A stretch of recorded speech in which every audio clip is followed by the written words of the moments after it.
So y'all know I have been back in America. Well, I have been particularly back in Atlanta for the past 2 months, and I want to discuss some things that I have noticed and discovered since being back in America, because it has been a culture shock from when I left in 2021 and coming back in 2025. It's a big difference on a lot of things. Some things remain the same, but there's a big difference. So while I take my walk in my Sculpt Touch Waist Shaper, I'm gonna be discussing some things that I feel need to be discussed. Okay, so let's get into it.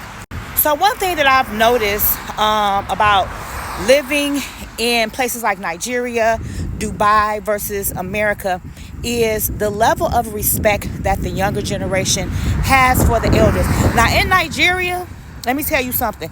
The respect for elders is real. Like, even though I'm considered like an auntie, I had to show mad respect to my elders, and the generation after me had to show respect for me, and so forth and so forth. They're really big on respect of the elders in Nigeria, to where it don't even matter if it's their own family, they not their family. Just they're really big on respect, right? And then I come to America and I realize Western culture, the younger generation has basically, most of them, I won't say all, but most of them have zero respect for their elders. Now, let me give you a scenario. So the other day I was out in the subdivision where my son lived, and unlike Nigeria, when especially if you're Yoruba, when a younger person sees an elder, they might bow. Like, that's their thing, they'll bow, right? Well, this younger group of kids to this lady who was older than me, and I'm 46, so that tell you how old this lady is, right? But anyway, she turned around and looked at them. I don't know what transpired, but it was like, what you looking at? Oh, bitch. Like, very disrespectful, to where I just had to stop and look and say, is this really what's going on here? Now, seeing that I was in Nigeria, stuff like this thoroughly, and I mean thoroughly, disturbed me. Because you can't even tell an elder, like, just kado. You have to say kado, which shows a level of respect for a person. Or ekale, ekasan, right? If you know Yoruba, then you understand what I'm saying. But they just started cussing the person out. And I realized that just from my own personal encounters and watching other people, the younger generation has zero respect for their elders. Now, hopefully, we can change, just like with my grandson generation. But y'all, I done seen some disrespectful stuff since I've been home, for real. The next thing is the cost of living. Now, prior to leaving America and living abroad, I never knew about shared spaces. I never knew about like hostels and stuff like that. Well, coming back now, listen, there's an app called Pad Split, and I'll have the link below. But people are literally, because the rent is so high and the job market is like, people hours are getting cut, and it's kind of like crazy what's going on. But people are literally now renting rooms as opposed to with strangers in a house of 9, 10, 15, like renting rooms instead of trying to get an apartment, because so many things you have to go through. Unlike, in Turkey, Nigeria, Dubai, Egypt, you don't need credit. You don't need to show proof of income. You don't need to make 3 times the rent, because most people, if the rent is $2,000, how many people bringing in $6,000 off a regular job? They not, right?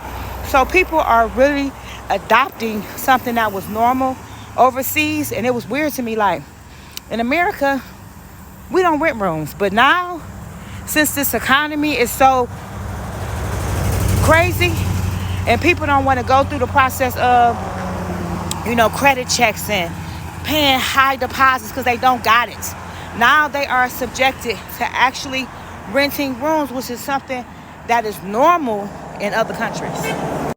I said it once and I'm gonna say it again. As far as the housing, right, you have to go through so much to get a place. So currently right now I'm in the market for looking for a place to live.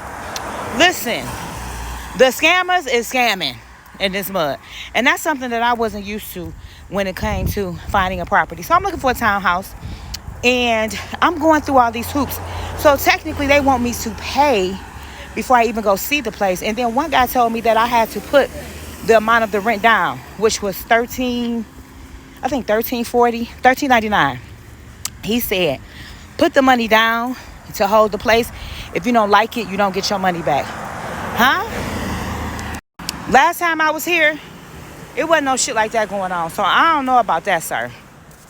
So another thing that I noticed since coming back is how expensive the vegan food is. Now, when I moved back to Atlanta, I was a vegan, and this was like 2018. There wasn't that many vegan restaurants. Matter of fact, it wasn't really any vegan places at all, right? Vegan options. And so therefore I had to open up a restaurant, and I had to become a resident chef. Actually, I was selling plates out my house when it first started because there wasn't that many vegan restaurants. And I think my place was reasonable. My food was reasonable. But now that I come back, it's a bunch of vegan restaurants. They expensive as hell, and they all serve the same thing. And it's only a small amount that actually have really healthy choices, like Tassili's or Life Bistro having alkaline. But it's so many vegan restaurants, and the food is overpriced, which when I lived abroad, I wasn't paying $30, $40 for a plate of food. Like, some of these places are $40 a plate. Like, come on now, y'all.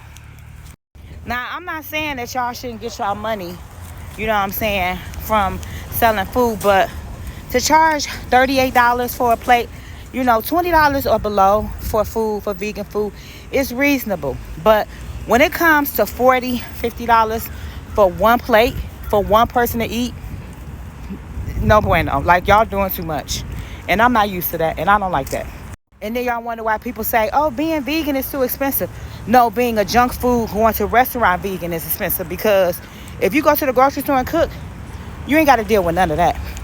So, y'all, I'm not going to do too much, but we're gonna do some more in a part 2 video, because I'm getting ready to go into Dollar General and go get me some things. But I just wanted to have a real conversation about what the hell is really going on with America since I came back, and especially Atlanta.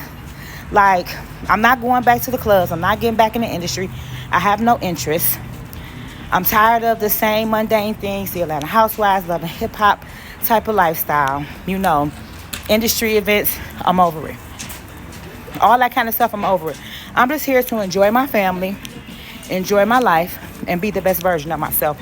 But I'm just noticing so many changes that just don't sit well with me as an individual. And I'm just questioning what happened since I left. And I know there's inflation, and I know there's tariffs and all that kind of stuff, but does that mean that people can't be, respectable to their elders? Does that mean that, it has to go through so many? It seems like they would have lessened the hoops to get an apartment. It's so many things that you thought would have changed with the housing and also with the vegan community. You wouldn't have thought that the food would be that expensive now. So anyway, I'll be back, y'all. Stay tuned for more. Make sure you subscribe to my YouTube channel too.